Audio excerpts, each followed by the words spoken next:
இடம் வலம் நேயர்களுக்கு வணக்கம். இன்றைய நமது சிறப்பு விருந்தினராக மதிமுக துணை பொதுச் செயலாளர் அப்படின்னும் சொல்லலாம், மதிமுகவின் தூண் அப்படின்றதான் நான் அறிமுகப்படுத்த ஆசைப்படுறேன்.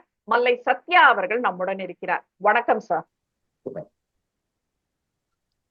சார், இப்போ மதிமுக எனக்கு ஃபர்ஸ்ட் வந்துட்டு என்னோட ஆதங்கத்தை முதல் சொல்லிக்கிறேன். நீங்க அந்த கண்ணீர் விட்டு ஒரு பேட்டி கொடுத்தது உண்மையிலேயே ரொம்ப கஷ்டமா இருந்தது. அதோட வலி வந்துட்டு என்னால புரிஞ்சுக்க முடிஞ்சது.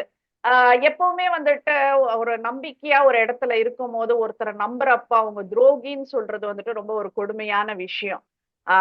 அந்த வலி வந்துட்டு நீங்க அழுதப்போ வந்துட்டு எனக்கு ஒரு எக்ஸ்ட்ரீம் லெவலுக்கு போன மாதிரி இருந்தது. இப்ப எப்படி இருக்கீங்க சார்?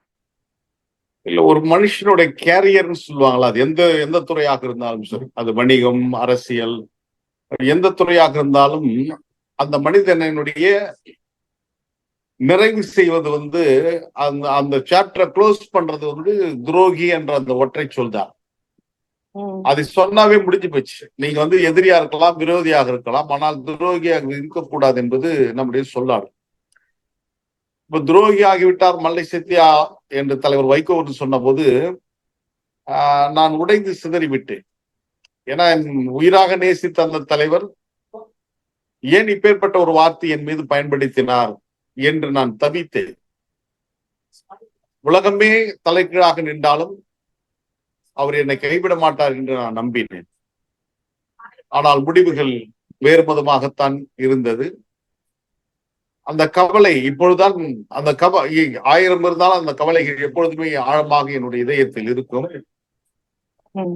அது மறைக்கின்ற வரையிலும் அது என் இதயத்தில் அழுத்தமாக மாற்றுக்கிறது. கண்டிப்பா அது ஒரு பெரிய வடுதான் சார். அது வந்துட்டு மறக்கவே முடியாது. அந்த வார்த்தையை அவர் எதுக்கு பிரயோகிச்சாருன்றதே தெரியல. ரொம்ப பெரிய வார்த்தை அது ஆக்சுவலி. இப்போ மதிமுகவுல தொடர்ச்சியா இந்த குழப்பங்கள் நடப்பதை பார்க்க முடியுது சார். முதல்ல வந்துட்டு துரை வைகோ அவரை வந்துட்டு கட்சியின் தலைமை நிலைய செயலாளரா நியமிச்சப்பவே வந்துட்டு பெரிய எதிர்ப்புகள், கடும் எதிர்ப்புகள் எல்லாம் இருந்தது. அப்போ வந்துட்டு அந்த எதிர்ப்பெல்லாம் உங்களுக்கு கண்டிப்பா தெரிஞ்சிருக்கும். அப்ப அந்த எதிர்ப்பவர்கள் எல்லாம் கட்சியை விட்டு விலகலாம்னு வைகோ அவர்கள் சொன்னதா சொல்லி திமுகவுல பலர் போய் இணைஞ்சிட்டாங்க.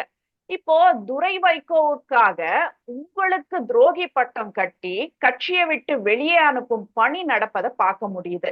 உண்மையிலேயே மதிமுகல அப்படி என்னதான் சார் பிரச்சனை, என்னதான் நடக்குது, யார் கட்டுப்பாட்டுல மதிமுக இருக்கு சார்? இப்போது எனக்குரிய அந்த முடிவெடுத்து அதை நடைமுறைப்படுத்துகின்ற இடத்தில் முதன்மை செயலாளர் சகோதரி அவர்கள் வந்துவிட்டார். தலைவர் வைகோ அவர்கள் அவருடைய கட்டுப்பாட்டில் இயக்கம் இருந்த காலகட்டத்தில் அது ஒரு ஜனநாயக பூர்வமான இயக்கமாக இருந்தது. கருத்துக்கள் கேட்கப்பட்டது, வாதப்புரைவாதங்கள் நடைபெற்றது. டெமோக்ரசி மீன் டிஸ்கஷன் என்று சொல்லப்படுகின்ற அந்த அறம் சார்ந்த அரசியல் நடைபெற்றது. இந்த நெருடலில் ஒன்று நான் சார்ந்திருக்கின்ற மாவட்டத்தில் அந்த இயக்கத்தை நான் வியர்வையை பாசனமாகி உழைத்திருக்கிறேன். என்னை அரசியலில் தலைவர் வைகோவிடம் அறிமுகப்படுத்தி வைத்தவர் 4 நூற்றாண்டு கால திராவிட முன்னேற்றத்தினுடைய மாவட்ட செயலாளர், 4 முறை சட்டமன்ற உறுப்பினர், 1 ஆண்டுகள் மிசா கைதி, இந்திய அரசு சாசனத்தை தீ வைத்துக் கொளுத்ததன் காரணமாக சட்டமன்ற உறுப்பினர் பதவியை இழந்த மாணவர்கள் மதுராந்தகத்தார் அவர்கள்தான் தலைவர் வைகோவிடம் என்னை அறிமுகப்படுத்தி வைத்தார். அவரே விலகி சென்றதற்கு பின்னாலும், அவருக்கு பின்னால் மாவட்ட செயலாளர் தண்டபாணி விலகி சென்றதற்கு பின்னாலும், அவருக்கு பின்னால் அண்ணன் பாலவாக்கம் சோம் ஒரு மாவட்ட செயலாளராக இருந்து விலகி சென்ற போதும் அந்த தலைவனுக்காக அவர் கட்டி எழுப்ப அந்த மாளிகையை தூக்கி நிறுத்துகின்ற களத்தில் நான் இடையறாமல் பாடுபட்டிருக்கிறேன். என்னுடைய வீட்டை, குடும்பத்தை மறந்து இரவு பகல் பாராமல் கட்சி தலைவர் என்று பணியாற்றியதற்கு இப்படிப்பட்ட ஒரு வெகுமதி கிடைத்திருக்கிறது. நான் இதை சொல்வதற்கான காரணம், இப்பேற்பட்ட ஒரு இயக்கத்தில் இருக்கின்ற நான், என் பக்கத்து வீட்டுக்காரர் நீங்க ஒரு மாவட்ட பொறுப்பாளராக போறீங்க, அந்த குறைந்தபட்சம் ஏன் அதை என்னிடம் தகவல் சொல்லவில்லை என்பதுதான் இந்த முரண்பாடுகளுக்கான காரணம். குறைந்தபட்சம் ஒரு வெளிப்படைத்தன்மை ஒரு இயக்கத்தில் இருக்கும். ஜனநாயகத்தில் வெளிப்படைத்தன்மை இருக்க வேண்டும். ஆக என்னிடம் தெரிவிக்காமல் ஒருவரை நீங்கள் நியமிக்கின்ற போது ஒரு கட்சியுடைய துணை பொதுச் செயலாளர் அவர் எப்படி மதித்து அவர் அணுகுவார்? இவர் ஒன்றுக்குமே லாய்க்கு இல்லை, இவருக்கு எந்த அதிகாரம் இல்லை. இது ஒன்றும் பெரிய அதிகாரமிக்க பதவி அல்ல. இருந்தாலும் இவருக்கு எந்த பொறுப்பும் இந்த கட்சியில் இல்ல, நம்ம சுயமா செயல்படலாம், அது ஒரு எண்ணங்கள் வரும். அதுதான் இன்னைக்கு இருக்கிற இப்ப நீங்க போட்டிருக்கிற மாவட்ட பொறுப்பாளர்கள் நீங்க போட்டிருக்கீங்க, அது நீங்க அவங்க செயல்பட்டு இருக்காங்க. எனவே என்னை நீங்கள் காயப்படுத்துறீங்க. நீங்க என்ன திட்டமிட்டு என்னை அவமதித்திருக்கிறீர்கள், அழைகழித்திருக்கிறீர்கள். அந்த 32 ஆண்டு கால விசுவாசத்திற்கு விலை என்ன என்று நீங்கள் கேட்கின்ற அளவுக்கு வந்திருக்கிறது. 32 ஆண்டு கால என்னுடைய பொது வாழ்க்கை நம்பகத்தன்மை இழந்திருக்கிறது. சமூக விதியில் நான் மக்கள் அதை நம்பவில்லை, தோழர்கள் யாரும் நம்பவில்லை. எனவே என்னால் இயங்க முடிகிறது. எனக்கு இந்த சோதனையான காலகட்டத்தில் என் பொருட்டு கற்றறிந்த வழக்கறிஞர்களை போன்று சமூக வீதியில் தலை சிறந்த அரசியல் ஆளுமைகள், உங்களை போன்ற ஊடகவியலாளர்கள், கழகத்தோழர்கள் என்று ஆதரவு கரம் நீட்டிய காரணத்தினால் என்னால் இந்த இயல்பு நிலைக்கு வர முடிகிறது. ஆனால் தலைவர் வைகோ அவர்கள் மூட்டி இருக்கின்ற அந்த இரும்பு, அந்த நெருப்பு வளையத்திலிருந்து நான் மீண்டு வருவதற்கு இன்னும் பல நாட்கள் ஆகும். நான் நடுக்கடலில் வீசப்பட்டிருக்கிறேன். நீதி வருவதற்கு சுறா மீன்களையும் திமிங்களையும் கடந்து நான் கரை சேருவேனா அல்லது கடலிலே மூழ்குவேனா என்பது காலம்தான் பதில் சொல்ல வேண்டும். இல்ல, ரொம்ப கஷ்டமா இருக்கு நீங்க சொல்ற வார்த்தைகள் எல்லாம். எனக்கு அடுத்து என்ன கேள்வி கேட்கணும்ன்றது கூட தெரியல. உண்மையிலேயே அந்த வார்த்தை அவர் சொன்னது வந்துட்டு ரொம்ப கஷ்டமான விஷயம். பட் இது எந்த அளவுக்கு உங்களுக்கு ஆழமா பதிஞ்சு நான் மீண்டும் வருவேனான்ற கேட்கிற அளவுக்கு இருக்கு. நீங்க சொன்ன மாதிரி நீங்க பொது வாழ்க்கையில வந்துட்டு தோத்துட்டீங்கன்ற மாதிரி சொல்றீங்க. ஆனா உங்களுக்கு குடும்பம் எல்லாத்தையுமே விட்டுட்டு கட்சிக்காக, அது கட்சின்றதை விட வந்துட்டு வைகோ அவர்களுக்காக தான் நீங்க உழைச்சிருக்கீங்க நிறைய. கட்சின்றது அப்பாற்பட்ட விஷயம் உங்களுக்கு. நீங்க வந்துட்டு வைகோ அவர்கள் மீது வச்சிருந்த மரியாதைக்கு தான் இவ்வளவு காலம் நீங்க உழைச்சீங்க. சரி, இது ஒரு பரிசா தான் நம்ம நினைச்சுக்கணும் சார். இப்ப திமுகல வந்துட்டு மறைந்த முதல்வர் கருணாநிதி அவர்கள் தன்னுடைய மகனான இப்போ இருக்கிற இன்றைய முதல்வர் ஸ்டாலின் அவர்களை முன்னிலைப்படுத்த தன்னை ஓரங்கட்டுறாரு அப்படிங்கிற ஒரு குற்றச்சாட்டை முன் வச்சுதான் வைகோ அவர்கள் அந்த கட்சியிலிருந்தே பிரிஞ்சு வந்தாரு. இப்போ அதே பாணியில தன்னுடைய மகனை முன்னிலைப்படுத்த அவர் அதே வேலையை செய்வதை பார்க்க முடியுது. துரை வைகோவுக்கும் உங்களுக்கும் என்ன பிரச்சனை சார்? வைகோ அவர்களுக்கு உங்களுக்குள்ளான அந்த முரண்கள் வந்துட்டு அதை பத்தி அவருக்கு தெரியுங்களா? தெரிஞ்சிருக்கணும். அப்பதான் அது கட்சியோட தலைவருக்கு தெரியாமல் எது நடந்தாலும் அது பொருத்தமற்றதாக இருக்கும். எனக்கும் சகோதரர் துரைக்கும் வாய்க்கால் தகராறோ வரப்பு தகராறோ கிடையாது. அவர் பேசியதை எங்கும் நான் மறுத்து பேசியவன் அல்ல. அவர் கொடுத்த அறிக்கையை நான் எங்கும் மறுத்து அறிக்கை கொடுத்தவன் அல்ல. ஆனால் சில முரண்பாடுகளை திட்டமிட்டே ஒரு சிலர், கட்சிக்கு விரோதமாக நான் செயல்படவில்லை, கட்சிக்கு எதிரான மனநிலை, என்னுடைய வளர்ச்சியை பொறுத்துக் கொள்ள முடியாத ஒரு சிலர் அவரை தூண்டி விட்டுக் கொண்டிருந்தார்கள். என்னை பற்றி சமூக வீதியில் எழுத வைத்தார்கள். இப்பொழுது கூட என்னை குறித்து தரக்குறைவாக பேச வைத்துக் கொண்டு வருகின்றார்கள். நான் ஏறக்குறைய 4-5 நாடுகள் அமைதி காத்தேன். தலைவர் வைகோ அவர்கள் அப்படி சொன்னதற்கு பின்னால் சமூகம் என்ன நினைக்கிறது என்று நான் காத்திருந்த வேளையில் சமூகம் எனக்காக பேசியது. அதற்கு பின்பாக சகோதரர் துரை அவர்கள் மீண்டும் ஒரு செவ்வியில், ஒரு தொலைக்காட்சி பேட்டியில் மீண்டும் என்னை ஏதோ ஒரு வெகுஜன விரோதியை போன்று, நான் ஏதோ பயங்கரவாத போன்று சித்தரிக்கின்ற முயற்சியில் ஈடுபட்டார். எனவேதான் அன்று காலையே என்னுடைய மௌனத்தை கலைத்து பொது வீதியில் வந்து நின்றிருக்கிறேன் என்று சொன்னால், இந்த முரண்பாடுகளை அவர் ஏன் உள்வாங்கவில்லை என்ற கேள்வி என்னிடம் இயல்பாக எழுகிறது. ஆனா இப்ப என்ன பிரச்சனை சார் உங்க 2 பேருக்குள்ள, துரை வைகோ அவர்களுக்கும் உங்களுக்கும்? எனக்கும் துரை வைகோக்கும் எந்த பிரச்சனையும் இல்லை நான் அறிந்த வரையில். அப்படி ஏதாவது பிரச்சனைகள் இருக்கிறது என்று சொன்னால் அவங்கதான் அது தெரிவிக்கணும். ஏன்னா என் மீது அவர்கள்தான் இந்த குற்றச்சாட்டை சொல்லி இருக்கிறார்கள். அவரிடம் நிறைய இது குறித்த தகவல்கள் திரட்டப்பட்டிருப்பதாகவும், சட்டவிரோதமாக என்னுடைய தொலைபேசிகள் ஒட்டு கேட்கப்பட்டிருக்கிறது, சட்டவிரோதமாக தனியார் புலன் விசாரணை புலன் அணுகிற விஷய நிர்வாகத்தின் மூலமாக என்னுடைய தொலைபேசி அழைப்புகள் ஒட்டு கேட்கப்பட்டிருக்கிறது, டேப் செய்யப்பட்டிருக்கிறது, பதிவு செய்யப்பட்டிருக்கிறது. எனவே அது என்ன தவறு நான் பேசியிருக்கிறேன், என்ன தவறான வார்த்தைகளை பயன்படுத்தினேன், என்ன ராணுவ ரசிகத்தை நான் அங்கே சொல்லியிருக்கிறேன் என்பதை அவர்களும் தான் சொல்ல வேண்டும். துரையும் சொல்லியிருக்கிறார், தலைவரும் சொல்லியிருக்கிறார். அந்த பட்டியலை வெளியிட வேண்டும் என்பது என்னுடைய அன்பான வேண்டுகோள். ஏனென்று சொன்னால், ஒரு வெளிப்படையான அரசியலில் ஒரு வெளிப்படைத்தன்மை அவசியம் இருக்க வேண்டும். அந்த வெளிப்படைத்தன்மையை நான் தலைவரிடம் கேட்கிறேன். கட்சி நலம் சார்ந்து இந்த செய்தியை, என் மீதான குற்றச்சாட்டை நீங்கள் அவசியம் பொதுவெளியில் விட வேண்டும் என்பதுதான் என்னுடைய கேள்வியாக இருக்கிறது. கண்டிப்பா சார். நாங்களும் அததான் சார் கேட்கிறோம். அந்த பட்டத்துக்கு எதுக்கு என்ன பின்னாடி என்ன இருக்குன்றத தெரிஞ்சுக்க எங்களுக்கும் ஒரு உரிமை இருக்குன்றதுதான் சார். இப்போ தமிழ்நாட்டில் நீங்க பார்த்தீங்கன்னா, வைகோ அவர்களுக்கு பெரிய அளவுல ஆதரவுகள் இல்லாத சூழல்ல, ஆதரவாளர்களையும், தொண்டர்களையும் ஏற்படுத்தி கொடுத்தவர்களின் முதன்மையானவர் அப்படின்னு உங்கள தான் சொல்லணும். அது ஃபர்ஸ்ட் பாயிண்ட் சார். இத யாராலயுமே மறுக்கவே முடியாது. இன்னும் சொல்லணும்னாக்க, குறிப்பா தலைநகர்ல மதிமுகவுக்குன்னுட்டுன்னு ஒரு தொண்டர் பலத்தை ஏற்படுத்தி கொடுத்தவர் நீங்க அப்படின்னா வந்துட்டு அது ஒரு நிதர்சனமான ஒரு உண்மை சார். ஆனா இதை எதையுமே நினைவுல வச்சுக்காம தன்னுடைய மகனுக்கு திடீர்னு கட்சியில வைகோ அவர்கள் ஒரு முக்கியத்துவம் கொடுக்க என்ன காரணம் நினைக்கிறீங்க? இல்ல தன்னை விட்டு கட்சி போயிடும்ன்ற ஒரு அச்சம் அவர்கிட்ட இருக்கா? அதனாலதான் இது போல எல்லாம் செயல்படுறாரா? இல்ல, தலைநகர் சென்னை மட்டுமல்ல, தமிழ்நாடு முழுவதும் இருக்கின்ற இயக்கத்தின் ரத்தமும் சதைமா இருக்கின்ற அந்த தொண்டர்கள் தலைவர் வைகோ அவர்கள் ஈர்க்கப்பட்டு வந்தவர்கள். ஓகே. நான் இருக்கின்ற மாமல்லபுரத்தில் இருக்கின்ற அருள்மிகு தலசேன பெருமாள் கோவில் பத்தி உங்களுக்கு தெரியும் நினைக்கிறேன். மாமல்லபுரத்தின் அந்த பிரதான பெயர், அந்த பழமையான பெயர் திருக்கடல் மல்லை. அந்த ஊரில் தான் பன்னிரு ஆழ்வார்களில் பூதத்தாழ்வார் அவர்கள் அவதரித்திருக்கிறார்கள். அந்த ஊரை அவர் மட்டுமல்ல, அந்த 108 திவ்ய தேசங்களின் ஆராதனைக்குரிய பாடல்களை பாடியிருக்கிறார், மங்களாசாசனம் செய்திருக்கிறார். ஒரு பாடல் உங்களுக்கு ஒரு இது உங்களுக்கு நினைவு இருக்கும் நினைக்கிறேன். அன்பே தகலியாய் ஆர்வமை நெய்யாக இன்புருகி சிந்த இடுதிரிய நண்பருகி ஞானச்சுடர் விளக்கேற்றினே நாரணருக்கு ஞானத்தமிழ் புரிந்த நான் பெருந்தமிழ் என்று பாடியவர் போதத்தாளர் அவர்கள். அவருக்கு பின்னால் மாமல்லபுரத்திற்கு அந்த திருமங்கை ஆழ்வார் அங்க இருக்கின்ற அந்த பெருமாளை பாடுகின்ற போது, பிணங்களிடு காடதனில் நடமாடும் பிஞ்சகனோடு இணங்கு திரு சக்கரத்து எம்பெருமானாருக்கு இடம்பு சிம்பில். இங்கேதான் நான் சொல்ல வருகின்ற செய்தி. கணங்கள் இயங்கும் மல்லை கடல் மல்லை தலை சயனத்தை வணங்கும் மனத்தார் அவரை வணங்கியதன் மடநெஞ்சேன்னு சொல்லுவார். கணங்கள் இயங்கும் மல்லை கடல் மல்லை தலை சயனத்தை வணங்கும் மனத்தார் அவரை வணங்கியதன் மடநெஞ்சேன்னு அங்க பாடியிருப்பாரு. நான் இங்கே இது குறிப்பிடுவதற்கான காரணம், என் தலைவனை நேசிக்கின்றவர்களை நான் வணங்க வேண்டும் என்பது என்னுடைய தவம், என்னுடைய விருப்பம். ஏனென்று சொன்னால் அந்த தலைவனுக்கான அடையாளம், அந்த தலைவனுக்கான அங்கீகாரம் என்பது தொண்டர்கள் தான். அது எந்த தலைவராக இருந்தாலும் தொண்டர்கள் இல்லாத தலைவர்கள் இருக்க முடியாது. ஆக அந்த தொண்டர்களுக்கு தொண்டூழியம் செய்வது என்னுடைய வாழ்நாள் பேராக நான் செய்திருக்கிறேன். அதை தலைவர் வைகோ அவர்களே பல மேடைகளில் சொல்லியிருக்கிறார்.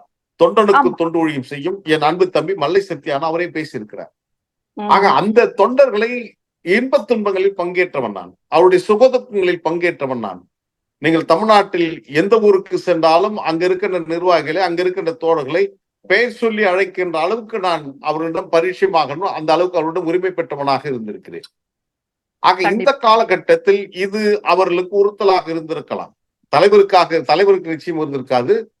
ஒருவேளை துறையை தவறான பாதையில் இயக்குகின்றவர்களுக்கு இருந்திருக்கலாம். எனவே என்னை பற்றி தவறான ஒரு பிம்பத்தை அவர் உருவாக்கி கொண்டு வந்திருக்கிறார்கள். எனவேதான் அவர் என்னை பகையாக நினைத்து பல்வேறு தருணங்களில் என்னை அலட்சியப்படுத்தி அவமானப்படுத்தியும் நடந்து கொண்டு வந்திருக்கிறார். அவரும் பல மேடைகளில் என்னை பெயர் சொல்லாமல் குறிப்பிட்டு வந்தார். இப்பொழுது சில மேடைகளில் என் பெயர் சொல்லி இவர்தான் காரணம் என்று சொல்லுகின்ற அளவுக்கு வந்திருக்கிறார்.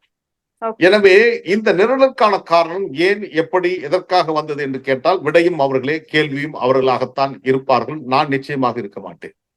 கண்டிப்பா கண்டிப்பா சார். ஏன்னா இப்போ அவரு துரை வைகோ அவர்களா மல்லை சத்யா அவர்களா அப்படின்னு கேட்டாக்க மக்கள் யாருன்றத என்ன சொல்லுவாங்கன்றது வந்துட்டு உலகத்துக்கே தெரியும் சார். இது அடுத்த கேள்வி சார். அரசியல் களத்துல போராளி அப்படின்னு சொன்னா வைகோ அவர்களை தான் சொல்லணும். அந்த அளவுக்கு வந்துட்டு மக்களுக்கான மக்களுக்கான ஒரு பிரச்சனைகளுக்காகவும் விவசாயிகளுக்காகவும் அவர் அதிக அளவுல போராடி இருக்காரு. இது யாராலையுமே மறுக்கவே முடியாது சார். நடைப்பயணங்கள் மேற்கொண்டு இருக்காரு. ஆனா அரசியல் ரீதியலா அவருடைய முடிவுகள் வந்துட்டு தொடர்ந்து மதிமுகவுக்கு ஒரு பின்னடைவை மட்டுமே கொடுத்துட்டு இருக்கு அப்படின்னு தான் சொல்லணும்னு தோணுது. பெரிய அளவுல வெற்றி பெற முடியல.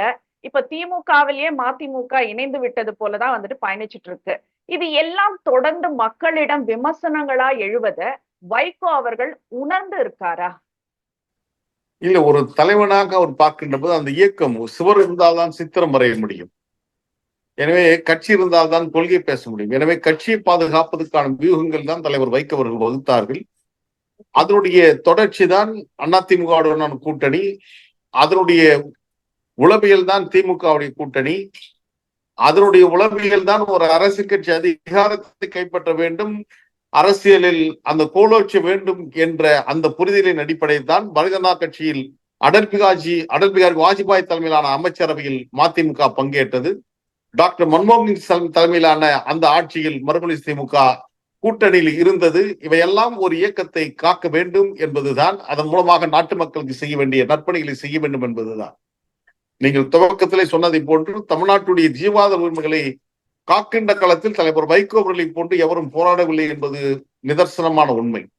அது முல்லை பெரியாராகட்டும் அல்லது நாட்டுக்கு கேடு விளைவிக்கின்ற மதுகளை ஒழிப்பதாகட்டும், நதிகளை இணைக்க வேண்டும், தமிழ் மொழியான செம்மொழியாக அறிவிக்க வேண்டும், ஜாதி சண்டை மத சண்டை கூடாது என்று இட்டடி நோக எடுத்தடி கொப்பளிக்க முன்வைத்த கால் முள்மீது வைத்திட்ட போது பின்வாங்கிடாமல் லட்சியதாகத்தோடு நடைபெற்ற அந்த நடைபயணங்களில் தலைவர் வைகோவுடைய சேனாதிபதியாக நானும் பங்கேற்றேன் என்பதை தலைவர் வைகோ அவர்களும் சொல்வார்.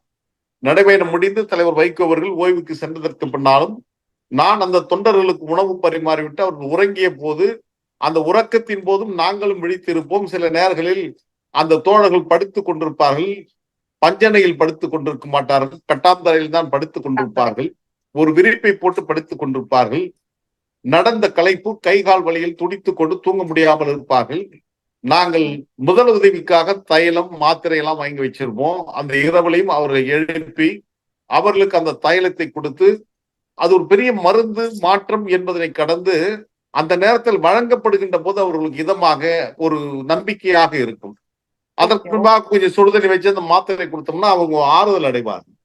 மீண்டும் காலையில் எழுந்து அவர்களுக்கு உணவுகளை பரிமாறி நடைபயணத்தில் பங்கேற்று மீண்டும் தொடர்ச்சியாக இப்படித்தான் என்னுடைய வாழ்க்கையை நான் அமைத்திருக்கிறேன். அதை நான் இப்பொழுது சொல்லவில்லை, தலைவர் வைகோ அவர்களே மேடை தோறும் முழங்கி இருக்கிறார்கள். எனவே அந்த களத்தில் தலைவர் வைகோ அவர்கள் தமிழ்நாட்டுடைய ஜீவாதார பங்கேற்றிருக்கிறார். முல்லை பெரியார் 5 மாவட்ட பாசன விவசாயிகளுக்கான முல்லை பெரியார் அணையை பாதுகாத்த பெருமை தலைவர் வைகோ அவர்களுக்கு உண்டு. சட்ட போராட்டம் நடத்தியிருக்கிறார், மக்கள் மத்தியில் போராடி இருக்கிறார்.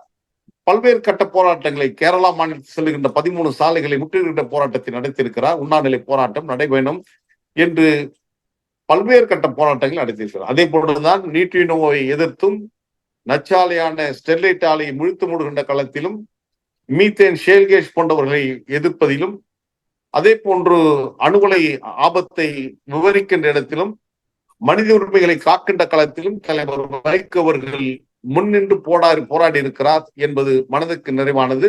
அந்த போராட்டத்தில் எளியவன் எனக்கும் ஒரு வாய்ப்பை தந்திருக்கிறார் என்பதுதான் இதில் நான் சொல்ல வேண்டிய செய்தியாக இருக்கிறோம். கண்டிப்பா சார். இப்போ இந்த சிறந்த இப்ப தமிழ் நீங்க பேசுற தமிழ் வந்துட்டு என்ன காதினிலே தேன் வழியுதுன்ற மாதிரி இருக்கு. இந்த சிறந்த தமிழ் பேச்சாளர்கள் அதிகம் கொண்ட கட்சி அப்படின்னாக்கா அது மதிமுக தான் அப்படின்னு தான் எல்லாருமே வந்துட்டு யாரை கேட்டாலுமே அதை தான் சொல்லுவாங்க. இப்ப அதுல முக்கியமானவர்களா நீங்க இருக்கீங்க, அந்திரிதாஸ் அவர்கள் இருந்தாரு, திருப்பூர் துரைசாமி அவர்கள், நாஞ்சில் சம்பத் அவர்கள், இவங்க எல்லாம் வந்துட்டு பேரை எண்ணி சொல்லலாம். நம்ம இதுல நாஞ்சில் சம்பத் அவர்கள் வந்துட்டு மதிமுகல இருந்து விலகிட்டாரு. இப்போ திருப்பூர் துரைசாமி அவர்களும் விலகி இருக்கிறாரு. இப்போ உங்களையும் வந்துட்டு ஓரம் கட்டும் பணி நடப்பதை பார்க்க முடியுது. சிறந்த தமிழ் பேச்சாளர்களை எல்லாம் கட்சியை விட்டு ஒதுக்கி விட்டு மதிமுக எப்படி அரசியல் செய்யும்னு வைகோ அவர்கள் நம்புறாருன்றது எங்களுக்கு தெரியல. நிகழ்காலத்துல வந்துட்டு இந்த பேச்சு வழக்கு தமிழ் தான் வந்துட்டு எல்லா இடங்களிலையும் பயன்படுத்தப்படுது. அப்படி இருந்தும் சரளமா பிழை இல்லாம தமிழை பேசுவோர் வந்துட்டு மதிமுகவுல அந்த குறைஞ்சிட்டே போறது எங்களுக்கு ரொம்ப வருத்தம் அளிக்கிற விஷயமா இருக்கு. மதிமுகவுக்கு ஒரு இழப்பை இது ஏற்படுத்தாதான்றதுதான் சார் கேள்வி. இல்ல, மறுமலை திமுகவில் இந்த நட்சத்திர பேச்சாளருடைய பட்டியல் என்பது பெரிய பட்டியல். அந்த பட்டியலை துவங்குவோம். நாஞ்சில் சம்பத், பேராசிரியர் சபாபதி மோகன், சிவகங்கை கணேசன், பழக்கருப்பையா, புதுக்கோட்டை பாவாணன், பேராசிரியர் அப்துல் காதர், குமரி பிரபாகரன், காஞ்சி பாஸ்கர், இப்படி எண்ணற்ற நட்சத்திர பேச்சாளர்கள் மறுமொழி திமுகவில் இருந்தார்கள் என்பதில் மாற்று கருத்து. புலவர் ஜானகிராமன், இப்படி வரிசை தஞ்சை கூத்தரசன், இப்படி எண்ணற்ற நட்சத்திர பேச்சாளர்கள் இருந்தார்கள். இன்றைக்கு நட்சத்திர பேச்சாளருடைய எண்ணிக்கை இல்லை. நான் ஒன்றும் நட்சத்திர பேச்சாளர் அல்ல.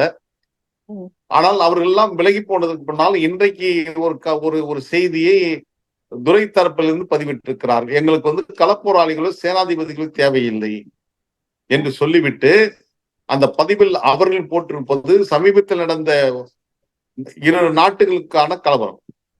இந்தியா பாகிஸ்தானுடைய போர், இஸ்ரேல் ஈரானுக்கு எதிரான போர், ரஷ்யா உக்ரைனுக்கு எதிரான போரில் எந்த தளபதியும் பங்கேற்கவில்லை. இது அறிவியல் உலகம், ஸ்ட்ராட்டஜிக். இங்கிருந்து ஏவுகணை ஏவினால் அங்க போய் அது தாக்கிவிட்டு வரப்போகிறது. இதுக்கு எந்த மனித ஆற்றலும் தேவையில்லை. அதுதான் ஒரு இயக்கத்திற்கும் தேவை. இப்பொழுது இருக்கின்ற அறிவியல் யுகத்தில் நாங்கள் அதில் வைத்து வெற்றி பெற்று விடுவோம் என்று பேசுகின்ற தற்கூறின்னு தான் நான் சொல்றேன். இந்த வார்த்தையை பயன்படுத்துவதற்காக அவர்கள் பொறுத்துக் கொள்ள வேண்டும். ஏன்னா ஒரு புரிதல் இல்லாமல் ஓட்டு போடுறதுக்கு நீங்க மிஷினை நீங்க ஓட்டு போடுவதற்கு அந்த இயந்திரம் இருக்கலாம், ஆனா ஓட்டு போடுறதுக்கு மனுஷன் தானே வேணும். அப்ப ஒரு இயக்கம் வெற்றி பெற வேண்டும்னா அந்த தொண்டை தான் ஓட்டு போடணும். அவன் தான் போய் 10 பேர் கூப்பிட்டு ஓட்டு போடணும். அவன் சார்ந்த உறவுகள், அவன் சார்ந்த அந்த கிராமத்தை சார்ந்தவர்களுக்கு ஒரு இயக்கத்தின் மீது, அந்த தலைவன் மீது, அந்த கொள்கை மீது ஒரு நம்பிக்கை உருவாக்கி அந்த வாக்குகளை கொண்டு வர முடியும். நீ வச்சுங்கிற அந்த ஸ்ட்ராட்டஜிக் மூலமா அல்ல நீ வச்சிருக்கிற அந்த இன்னைக்கும் கண்பிடிக்காத கிராமங்களில் போன் இல்லாத எவ்வளவு பேர் இருக்காங்க. எனவே இந்த அறிவியல் யுகத்திலும் இது போன்ற அந்த கைத்தறி போன்கள் இல்லாமல் எவ்வளவு பேர் இருக்காங்க.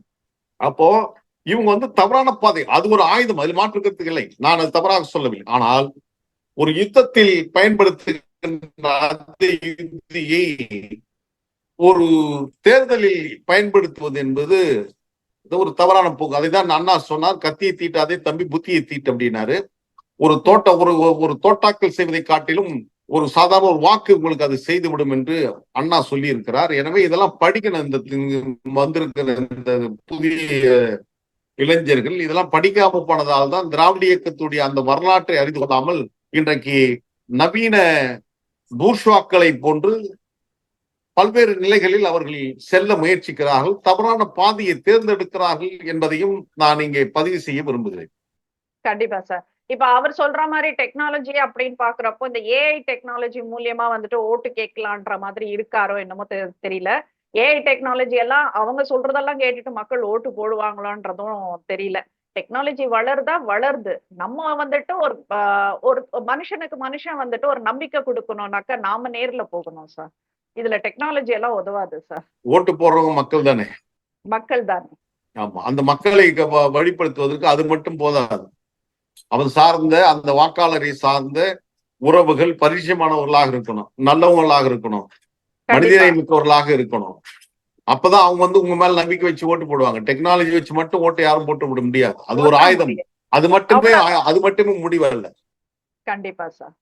இப்போ திருச்சி திமுக மாநாட்டிற்கு நான் செல்லாமல் போயஸ் கார்டனுக்கு போனதுனால செல்வி ஜெயலலிதா அவர்களை நான் சந்திச்சது தவறு, அது தவறு செஞ்சிட்டேன் அப்படின்னுட்டு வைகோ அவர்கள் சொல்லியிருக்காரு. கண்டிப்பா இது உங்களுக்கு தெரிஞ்சிருக்கும். இத வைகோ அவர்கள் தான் அன்னைக்கு ஊடகங்களை சந்திச்சப்போ 2004 நாடாளுமன்ற தேர்தல்ல நான் சிறையில இருக்கும்போது தன்னை கட்டாயப்படுத்தி ஒரு கூட்டணி உடன்பாட்டுல திமுக இணைச்சது, பட்டத்து இளவரசருக்கு அதாவது ஸ்டாலின் அவர்களுக்கு பட்டம் சூட்டுவதற்காக என் கட்சியை நசுக்க பாக்குறாங்க அப்படின்னு சொன்னாரு. ஆனா இன்னைக்கு 8 சட்டமன்ற உறுப்பினர்கள் தேவை அப்படின்றதுனால அதிமுக கூட்டணிக்கு போனேன்னு சொல்றாரு. வைகோ அவர்களுடன் நீண்ட பயணத்தை மேற்கொண்டவர் நீங்க. உங்களுக்கு இதன் உண்மையான காரணம் தெரிந்திருக்க வாய்ப்பு இருக்கு. உண்மை என்ன சார்? நான் துவக்கத்திலே சொன்ன போலயே ஒரு இயக்கம் இருந்தால்தான் சுவர்ந்ததுதான் சித்திரம் வரைய முடியும் என்பதை 96 நாங்க எந்த கட்சியிலிருந்து விலகி வந்தோமோ அந்த கட்சி ஆட்சிக்கு வருகிறது. அப்போ ஆட்சிக்கு வருகின்ற போது எந்த கட்சியிலிருந்து தோன்றல் வந்தார்களோ ஆட்சியில் இருக்கின்ற போது அதை நோக்கி போனோம் அப்படின்ற ஒரு விருப்பம் சார்ந்த நிகழ்வுகள் கொஞ்சம் பேர் போறாங்க. மறுமலர்ச்சி திமுக தோற்றுவிக்கப்பட்ட போது ஏப்ரல் 16 எழுச்சி பேரணியில் தலைவர் வைகோ அவர்கள் அதிகாலையில் பேசுகின்ற போது, சூரிய உதயத்தின் போதுதான் அவர் பேசுகிறார். அவர் பேசுகின்ற போது சொன்னார், ஐ ஹாவ் அ ட்ரீம். அந்த ட்ரீம் யாருக்கான இந்த சொல்லாடலை யார் பயன்படுத்தினார் என்று சொன்னால், அரை உலகம் என்று போற்றப்படுகின்ற அமெரிக்க தேசத்தில் கருப்பின மக்களுடைய விடுதலுக்காக போராடி மார்ட்டின் லூதர் கிங் தான் பேசினார். ஐ ஹாவ் அ ட்ரீம் அப்படின்ட்டு. 1963 it's not end, it's a beginning அப்படின்னார். 1963 என்பது முடிவு அல்லது துவக்கம்.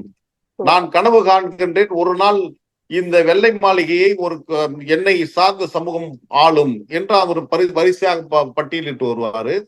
அதை கோடிட்டு தான் தலைவர் வைகோ அவர்கள் பேசினார்கள். இன்றைக்கு காயங்கள் ஏற்படுத்தியிருக்க திமுக ஒரு நாளில் இந்த காயத்துக்கு மருந்தளிக்கும் என்று நான் நம்புகிறேன்.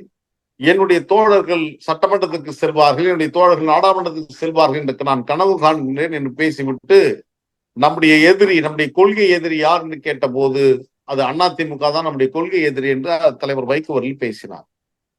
இப்போது திமுக ஆட்சிக்கு வந்து விட்டது, அதிமுக தோத்திருக்கிறது. தோத்திருக்கிற நிலையில் இப்பொழுது நீங்கள் கட்சியை பாதுகாக்க வேண்டும் என்று சொன்னால் அதிமுகவுடன் இணைந்தால்தான் ஒரு பாதுகாப்பு அரண் என்ற சூழலில் அன்றைக்கு மேற்கொண்ட அந்த யுத்தி தான் அதிமுகவுடன் கூட்டணி. 5 நாடாளுமன்ற தொகுதி கிடைத்து அதில் 3 வெற்றி பெறுகிறார்கள், 2 வெற்றி வாய்ப்பு இழக்கிறார்கள். 13 மாதத்தில் ஆட்சி மாற்றம் நிகழ்கிறது. அந்த கூட்டணியில் அதிமுக வெளியேறுகிறது. நாங்கள் இருந்த அந்த கூட்டணியில் தேசிய முற்போக்கு தேசிய ஜனநாயக கூட்டணியில் திமுக உள்ளே வருகிறது. இந்த பயணம் மீண்டும் தொடர்கிறது. இந்த காலகட்டத்தில் தான் 2002ஆம் ஆண்டு தலைவர் வைகோ அவர்களை கொடா சட்டத்தில் கைது செய்து சிறையில் அடைத்தார்கள் அம்மையார் ஜெயலலிதா அவர்கள். நாடாளுமன்றத்தில் அந்த சிறையிலிருந்து 570 நாள் கழித்து வெளியே வந்த தலைவர் வைகோ அவர்கள் நாடாளுமன்ற தேர்தலை ஏற்றுக்கொண்ட போது 40 தொகுதியில் வெற்றி வாய்ப்பை பெற்றோம். அப்பொழுது இந்து பத்திரிகை எழுதியது 5 காரணங்களில் தலைவர் வைகோ அவருடைய சூறாவளி பிரச்சார பயணம் இந்த வெற்றியை தந்திருக்கிறது என்று சொன்னார்கள்.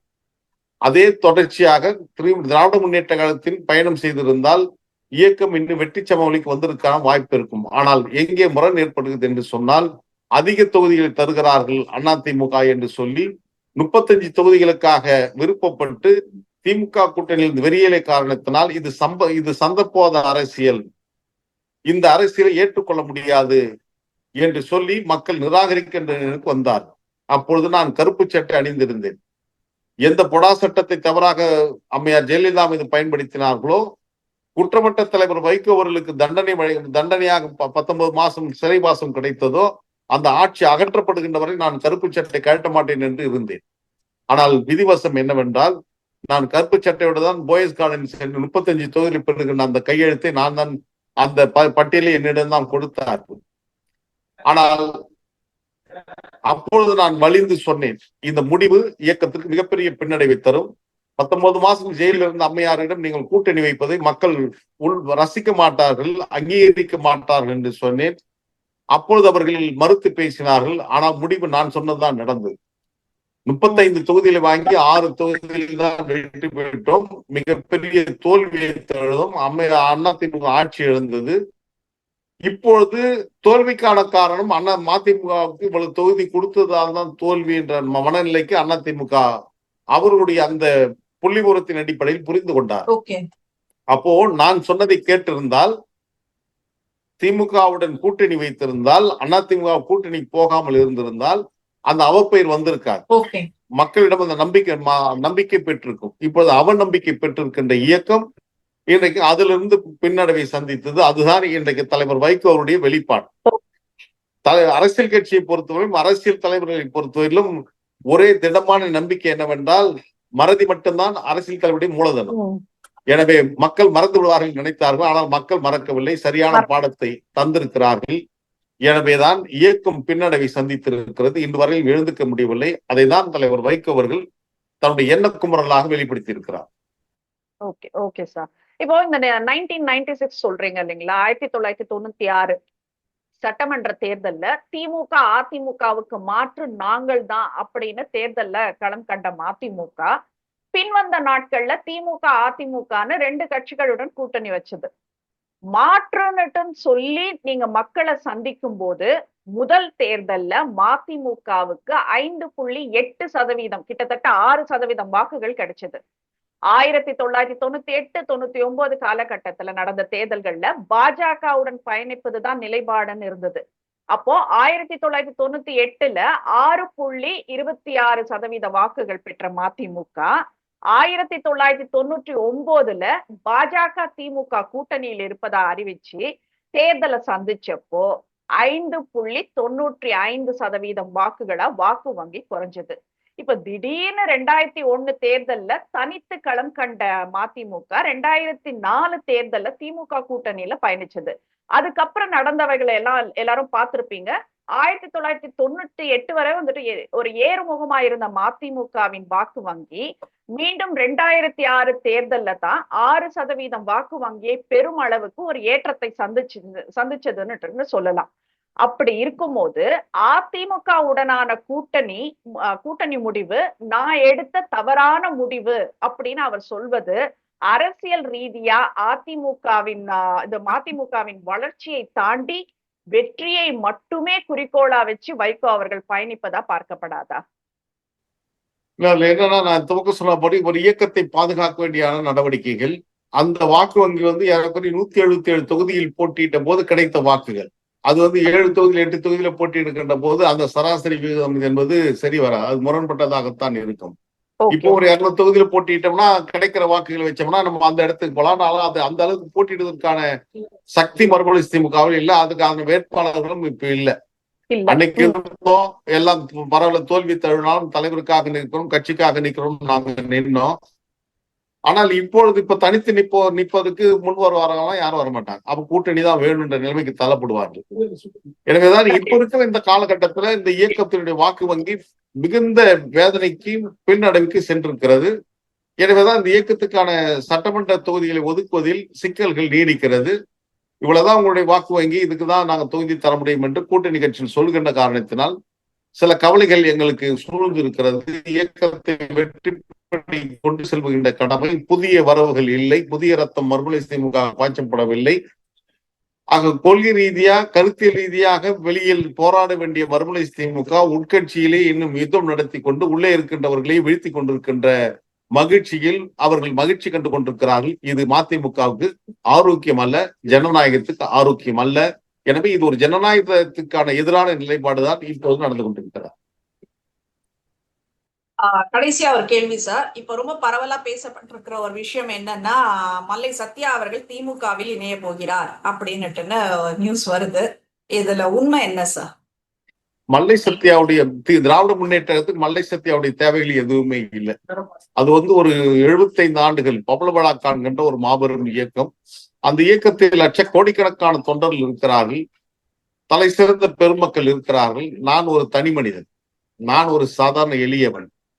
இது ஏதோ ஒரு காரணங்களுக்காக ஒரு பரப்பிவிட்ட ஒரு வதந்தியாக இருக்கின்ற காரணத்தினால், நான் திராவிட இயக்கத்தில் வளர்ந்தவன் என்கின்ற காரணத்தினால், இப்போது நீங்கள் என்னை கேட்டால் அதிமுக கூட்டணியா திமுக கூட்டணி என்றால், இப்ப திமுக எந்த இடத்தில் பயணம் செய்ய வேண்டும் சொன்னால், என்னுடைய திசுவழி பயணம் மறுமலர்ச்சி திமுக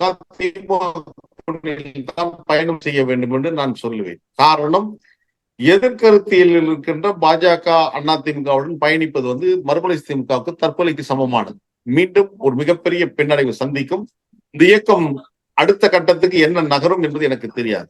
எனவே அது போன்ற ஒரு நடவடிக்கையை மறுமலர்ச்சி திமுக எடுக்கக்கூடாது என்பதை 2006 வலியுறுத்த மல்லை சத்யா மீண்டும் அதையே வலியுறுத்துகிறேன்.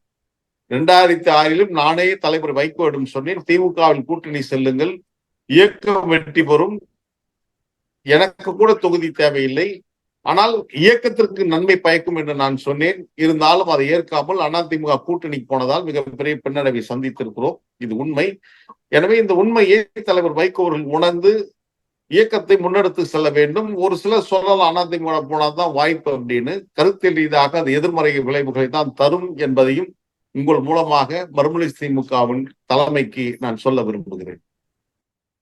இவ்வளவு நேரம் உங்கள் நேரத்தை இடமலம் நேயர்களுக்கு கொடுத்தமைக்கு, அதுவும் இந்த நேரத்துல ரொம்ப டிஸ்டர்ப் பண்ணி உங்கள்கிட்ட நான் இன்டர்வியூ வாங்கியிருக்கேன். உங்களோட கஷ்டங்கள் எங்களுக்கு புரியுது, அந்த வலிகள் எங்களுக்கு புரியுது. இருந்தாலும் மல்லை சத்யா அவர்கள் எங்களுக்கு ஒரு இன்டர்வியூ கொடுக்கணும்ன்றதுனால துரத்தி 3 நாளா துரத்திட்டு இருக்கேன். ரொம்ப நன்றி சார். பிரியமான பிரியாவுக்கு நான் தான் நன்றி சொல்லணும். இடம்பலம் நேயர்களுக்கும் மறுமலர்ச்சி திராவிட முன்னேற்ற சார்பில் அல்லது என்னுடைய சார்பில் என்னுடைய அன்பான வணக்கத்தையும் வாழ்த்துக்களையும் சொல்லுகிறேன். இந்த சோதனையான காலகட்டத்தில் ஊடகமும் உங்களை போன்ற அரசியல் ஆளுமைகளும் விமர்சகர்களும் எனக்கு தோள் கொடுத்து துணை நின்றது என் வாழ்வில் மறக்க முடியாத ஒன்று. பொது சமூகம் என்னை தூக்கி சுமக்கிறது. அநீதிக்கு எதிராக நீங்கள் போராடுகின்றீர்கள் என்பதை நான் மனப்பூர்வமாக ஏற்கிறேன். உங்களுக்கும் என்னுடைய நன்றியை தெரிவிக்கிறேன். வணக்கம்.